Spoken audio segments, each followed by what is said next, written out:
I think today's topic is the lumbar spinal approaches and the posterior Yes, lumbar for sure. spinal approaches. And I think this is a most easy topic for all the neurosurgeons because the lumbar spinal exposure always started from the residency period. Mhm. So I think every neurosurgeon started their training with to see the lumbar spine fixation, at least the disc removal, then fixation, center to center depend where you can have a lot of the cases in any center, or still if there is not a lot of the instrumentation or fixation, but the every center in the world have some limited amount of the posterior lumbar approaches, which is the disc, which is a very common problem in the neurosurgery. So today our topic is the posterior lumbar spine approaches, where we will discuss about a little bit anatomy of the lumbar spine, and second the instrumentation and the approaches. So so so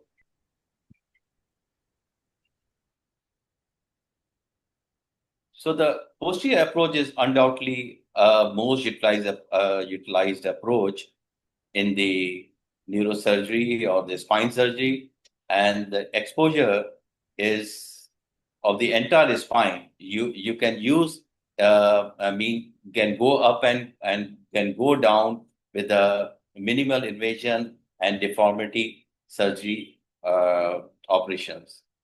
The posterior approach and the various and its variations provide the exposure to the all vertebral area, and a resident is a neurosurgical resident or a spine surgeon should have an acumen with the posterior approach. There is no any doubt, but I think every spinal resident at least know how to perform or how to perform the posterior lumbar spinal surgery, or he can understand, and after third year or fourth year he can perform under the supervision, or in the final year of the residency he can do it independently under supervision. Yes, next. The main three functions of the lumbar spine are: the lumbar spine is supporting the whole of the body, and particularly the L5 vertebra is the larger, which is compared to the other vertebral column, and because this area is absorbing the load of the whole of the body. Also, it allows the driver's types of the truncal motion, like the flexion, extension, rotation, and side bending also. And thoracolumbar area is the most rotatory activity, and also the lumbosacral area, rest of the body, the upper trunk. So this is a transition period from transition area from the thoracic to the lumbar spine, which is from the fixed to the most mobile area. In the lateral view, last one. So surgical approaches to the lumbar spine are essential for the decompression. Whenever there is a neurological compression, neurological compromise, one can open the lumbar spine easily from the posterior approach, and also the anterior segments to some extent can be utilized and can be handled from the posterior approach. Second is the stabilization. In lumbar spine, after the disc removal, we can also do the fusion with the bone graft and see with the rest of the materials everyone can use. And after that, the pedicle screw fixation, which have the many types of the indication and many types of the approaches. And also in the cases of the infection, particularly in the Indo-Pak and maybe in the Arab countries, the tuberculosis is very common disease. The rest of the diseases are very uncommon infective diseases, but the tuberculosis is very common in our center, and that can be treated, fixated, and instrumented with the posterior approach. And finally, the tumor is also needs the posterior approach, because you have to only remove the lamina, and the dural axis is important. Even in the anterolateral or particularly anterior tumors of the lumbosacral spine, because there is no any spinal cord here, so you can detect the theca, you can detect the nerve root, and easily you can remove the tumor.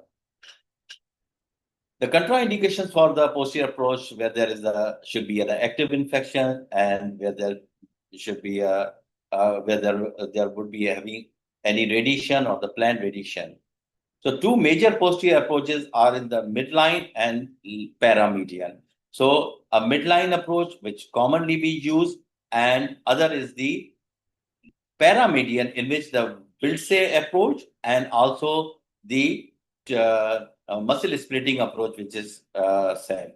And second is the lateral approach. There's a far lateral approaches which can be used the spinous process and back to the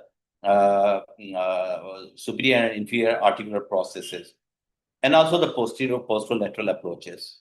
Next slide. Important parts of the lumbar spine, we know about that: the bones, joints, nerves, connective tissue, muscles, and spinal ligaments. Next slide.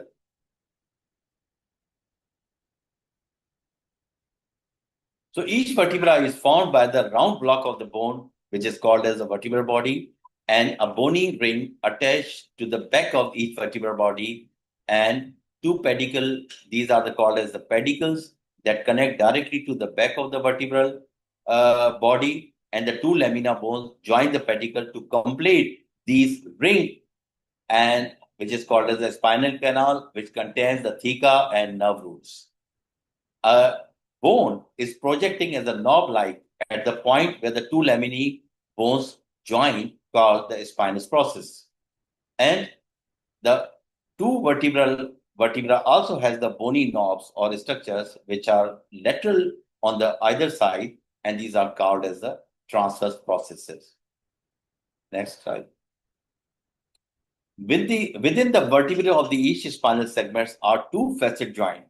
And how this facet joint form? This is formed by the superior and inferior articular processes of the vertebral body. And on the left and right side, on each side of each vertebra, is a small tunnel formed by this facet joint, which is connecting with each vertebra, is called a neural foramina. The nerves of the theca from the and also the spinal cord and in the lumbar spine are traversing from each of these foramina outside the spinal canal. Next slide. The connective tissues are the networks of the fiber that hold the cells of the body together. The ligaments, which everybody knows, the anterior longitudinal ligament and the posterior longitudinal ligament, are the two strong ligaments which connect the spine segments or whole of the vertebral column anteriorly, and the posterior vertebral column is posterior to the vertebral body, not the spinous process, but the vertebral body. And a thick ligament flavum is a long elastic band that connects to the front surface of the lamina bones. So it is behind the theca, but anteriorly to the lamina. Thick ligaments also connect the bones of the lumbar spine to the sacrum and pelvis. These all ligaments connect the vertebral column. Next slide. An intervertebral disc is made of the two parts, which is called as the nucleus inside and the annulus outside. The nucleus is a spongy-like material that control our body movement and give a shock-absorbing type of the feeling in the body. The nucleus is held in place by the annulus, which is the strong ligament rings surrounding the nucleus. After that, there is the skin. The skin, deep to the skin, is the relevant subcutaneous tissues, and the scarpa layer and the fascia. The scarpa layer should be preserved with the intent to use it as an added layer during the closure. So when we go from the posterior approach, there skin and there is also tough skin here and also the scarpa area. So this should be preserved, and there should be a tissue respect during the surgery. Muscles in layers are closest to the skin, the superficial layer, then the middle layer, and the deepest layer. The superficial layer, which is covered by the thick fascia, and the middle layer, called the erector spinae muscles, has a strap shaped muscles that run up and down and over the lower ribs, chest, and back. They join in the lumbar spine to form a thick tendon that binds the bones to the back, pelvis, and sacrum. The deepest layer of the muscles along the back surface of the spine bones connecting the low back, pelvic, and sacrum, and these deepest muscles coordinate their action with the muscles of the abdomen to help hold the spine steady during the activities. These are the paraspinal muscles, which is mostly the multifidus, longissimus, and the iliocostalis occupy the space flanking the spinous process and laminae and extend to the transfer processes. Also, there are short intersegmental muscles which also join the vertebral bodies. Next slide. Each lumbar nerve exits below the corresponding vertebra. As you see in this photograph, this shows that the L3 vertebra is coming out and going out from the disc. With that, this is the L3-4. So disc below the L3 also in contact with the spinal nerve root. The L4 nerve exits below the L4 vertebra through the L4-5 neuroforamina, and most disc herniations occur centrally and do not compress the exiting nerve root at the level of the disc. The nerve root most commonly affected exists only level below the herniated disc. Now we should talk about the patient positioning in the posterior lumbar approaches. Always in these approaches, there is a prone position, minimize the abdominal pressure. As you see in the picture, there are the pads which are placed. We place the rolls on the other side of the abdomen and the chest to hang the abdomen free of the pressure of the table. Ensure face and eyes are protection, which is most important because during the long surgeries, the face dependent parts like the face, the maxilla, and the eyes can be damaged if you will not protect them from the pads. For decompression, reduces the lordosis by placing the knee chest position, hips into the flexion, and these are aid in opening the interspaces. For the fusion, the hip and legs should be extended. Abdomen and particularly the male genitalia should be keep in mind for free of the compression because these are the soft structures. Genitalia can be compressed and can produce the skin ulcers. Proper chest position and no pressure on the neck and arms with a good head position is mandatory for the patient prone position. Skin incision always given in the midline, whether you can give except only the one single level paramedian approaches to get the entry to the far lateral disc. All the skin incisions should be in the midline, centered over the affected area, and that length depends on patient to patient, on the number of the levels, and also preference of the surgeons. Most surgeons prefer the small midline incisions, but many surgeons comfortable with the large incisions. Next slide. During operative technique, a pre-incision imaging can be helpful. A subcutaneous injection of the dilute epinephrine before incision is helpful. Once the skin incision has been made, careful dissection using the cautery is recommended for the hemostasis, but many times I have seen in a single level disc, most of the neurosurgeons don't use the cautery, but they use the scalpel to remove the muscles and fascia from the spinous processes, and they hemostasize with the bipolar coagulation. And then it should create a deliberate incision through the layer of scarpa fascia to aid in the closure. The lumbosacral or lumbodorsal fascia can split on the either side or the middle of the spinous process, and supraspinous ligament is encountered. The paraspinous muscles can be dissected off. That can be with the cautery or with the periosteal elevator from the spinous process, from the lamina, and up to the pars interarticularis. That create a deliberate incision through the layer of the scarpa fascia to aid in closure. Lumbosacral fascia can be split on other side and in the middle of the spinous process where the supraspinous ligament is encountered, and paraspinal muscles can be dissected off from the lamina and pars interarticularis. If the procedure is the lumbar fusion, dissection should continue be laterally and ventrally until the transverse process should not come, and an intertransverse membrane should be exposed. The next critical step is the radiographic confirmation. The surgeon must verify the landmarks used and that has been securely marked, and that the image confirms the location and the level. One is the paraspinal approach, which is the Wiltse approach. Dr. Leon Wiltse described the posterolateral muscle splitting approach in 1963. The most common indication is the far lateral disc and nerve root compression. I think most of the neurosurgeons are not doing far lateral approach. They are also using mainly they retract the muscles up to back, but I don't know about whether this practice is prevailing nowadays commonly or not. But the midline incision and the midline technique is more comfortable, and because the far lateral disc also can have multiple complications.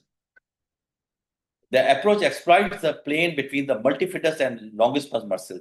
So when you see the one cut, transverse cut, you find beside the spinous process, there are two muscles, which are the multifidus and longissimus muscle. So after the incision, paracentral,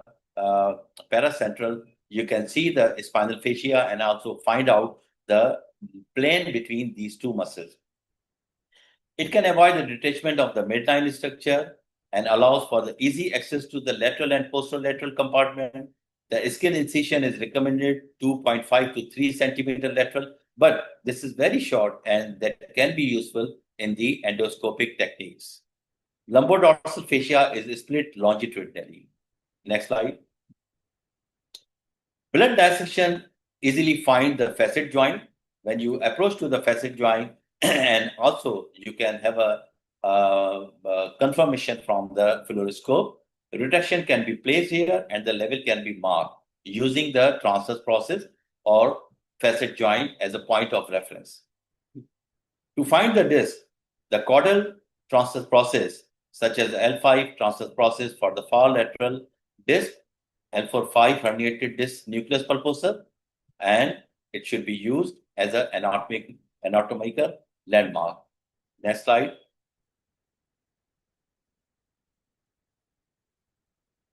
Slide, please.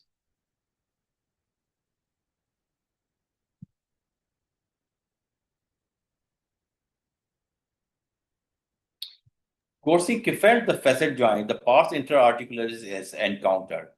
Okay.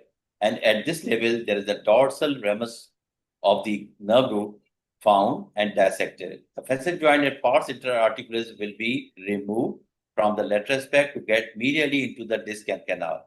And here, the care must be taken not to injure the dorsal root ganglion. Next slide.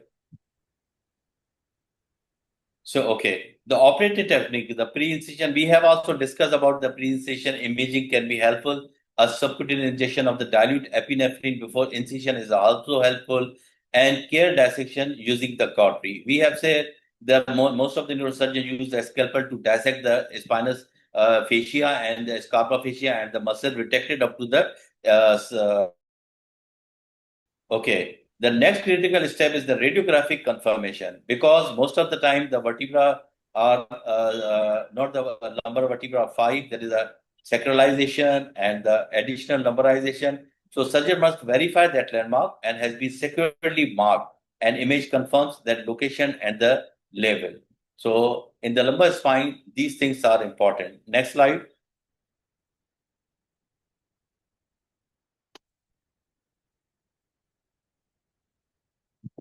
Now, this is the Wilson approach, as the doctor has said, the splitting of the multifidus and the intercostalis. Then this approach can go for the far lateral disc herniation, and you can also use for the fixation and stabilization. The skin incision, as our doctor has said, the 2.5 to 3 centimeter, and then also retract the fascia muscles, and you can retract all of the muscles is splitted and go to the lateral area of the vertebral segment. Next slide. Okay, next slide. I think these all we have discussed. Next slide. Next slide. Yes, here one thing which be important for the Wilson approach. Next slide. Last slide. Here there is a risk of the thecal sac injury and also the CSF leakage. So it should be careful. Okay. Next slide.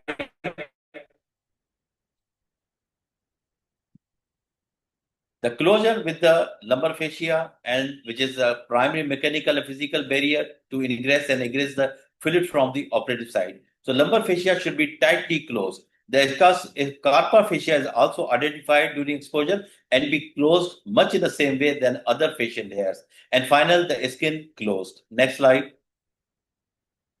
The few complications which are more important are the excessive blood loss, infection, epidural hematoma, and long level surgery are most common complications. The wound infection also, there are many operative factors like the prolonged blood loss, prolonged or long operative times and revision surgery. They are the operative factors which can lead to the wound infection.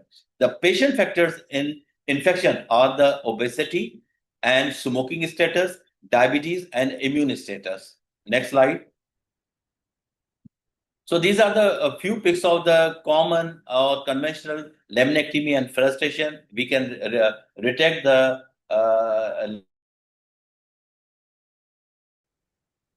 so here we can remove on the left side. You can see that we will remove the ligamentum flavum and we will find the herniated disc. Next slide. These are the conventional procedures which everyone can do. What is a posterior lumbar interbody fusion? It's a surgical procedure designed to treat the spinal instability, degenerative disc disease, and chronic back or leg pain by the fusing two or more vertebra in the lower back. Next slide. Common materials used in the posterior lumbar interbody fusion are the interbody spacers, which are the polyether ketone, PEG, titanium, and carbon fiber.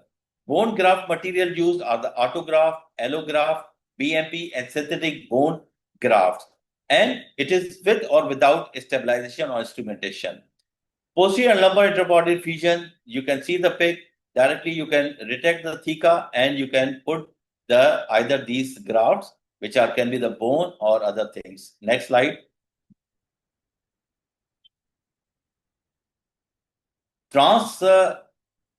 This is the transforaminal lumbar interbody fusion, which is called as the TLIF, commonly fuses two or more lumbar vertebrae to stabilize the spine and relieve the pain from degenerative disc in cases of the scoliosis and spondylolisthesis.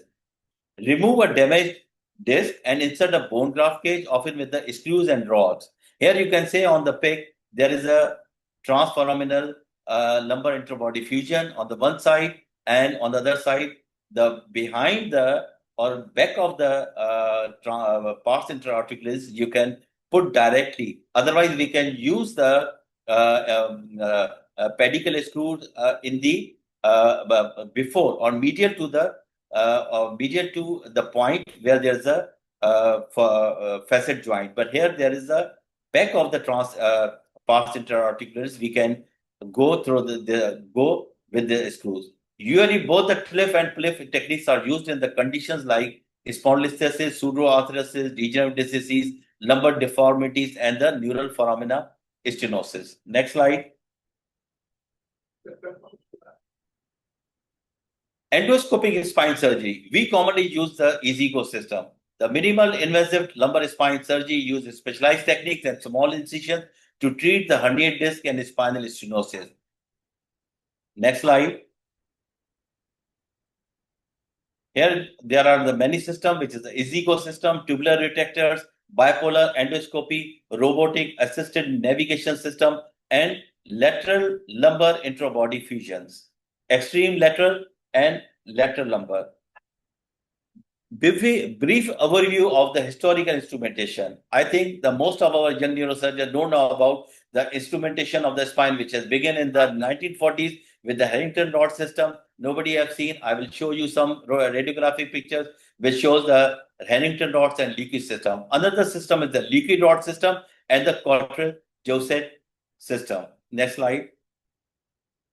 On the left side, you can see the radiographic pictures showing the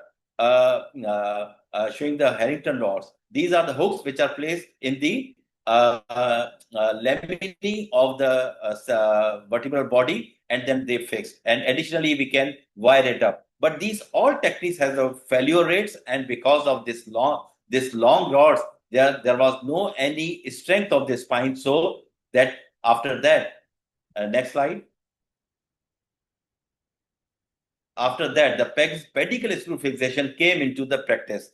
The pedicle screw fixation is defined as and also the trajectory for the pedicle screw fixation is the line made horizontally and vertically crossing the pars interarticularis.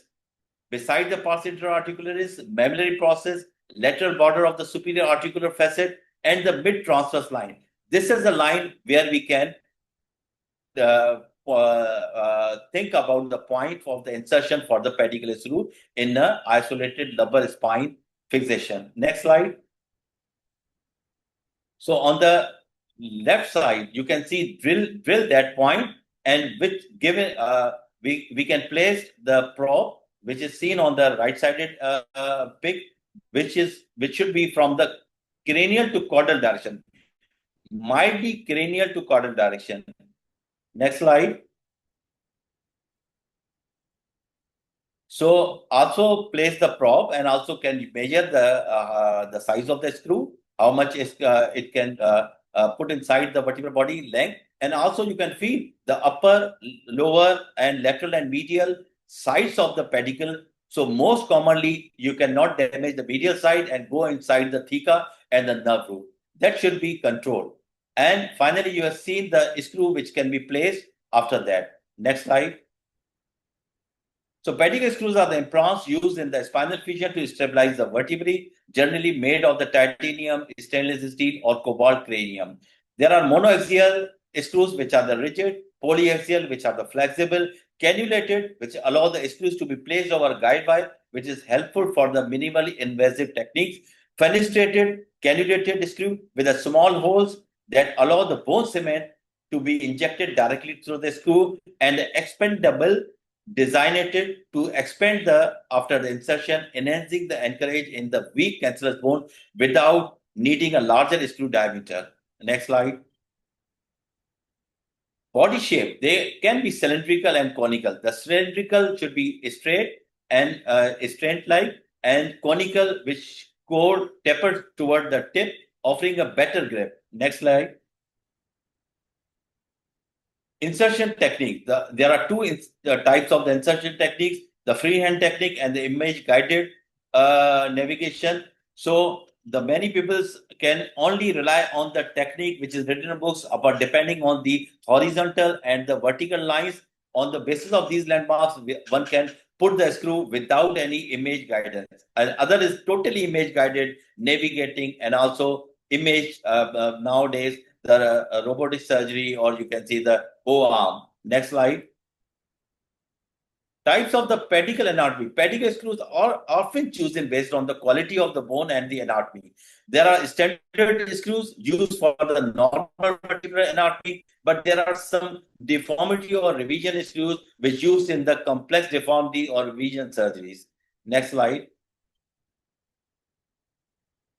Minimal invasive surgery is the pedicle screw fixation uses percutaneous small incision techniques. And here are few under the fluoroscopy. There are few steps which everybody should know. First of all, how to localize. A small incision made depending on the trajectory made by the guidance of using lateral and epifluoroscopy. Then a guide wire is inserted through the needles to guide the screws.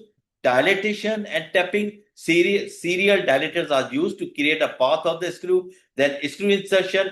Polyaxial cannulated screws are inserted over the guide wires. And then rod placement. A rod is connected to the screws under the skin. That is not the open surgery. That is a minimal invasive with a small multiple incisions given. Next slide. Key aspects for the radiation exposure in the MIS pedicle screw procedure. There is an increased reliance on the fluoroscopy, surgeon and staff safety, and fluoroscopy time. These are the things which make the pedicle screw fixation in the minimal invasive surgery more dangerous. But many techniques are coming into the progress and they have the less radiation induced. So these are the few picks which show the minimal invasive transpercutaneous techniques. Next slide. Thank you so much. We just have to wrap up. There are a lot of the things to discuss, but I just wrap up because we are having a lack of time. We are beyond the time, and I think this is the end. And everybody has the time to go for the other work after the 10. Thank you, Professor, for this presentation. And we are sorry for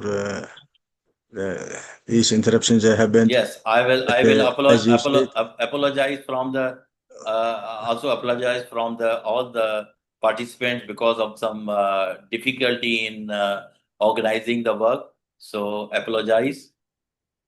No problem, sir. So thank you, Professor. And we would love if we had more time for discussion and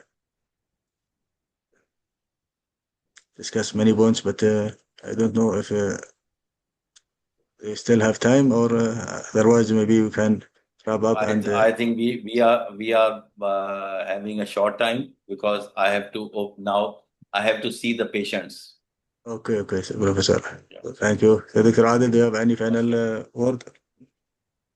Thank you so much, Dr. Ahmed, for inviting us and also keeping the PSN in this meeting as a co-partner. So it is a great meeting and also academic activity for all the juniors and even the seniors to learn. Thank you very much, Professor. Thank you. Thank you so much.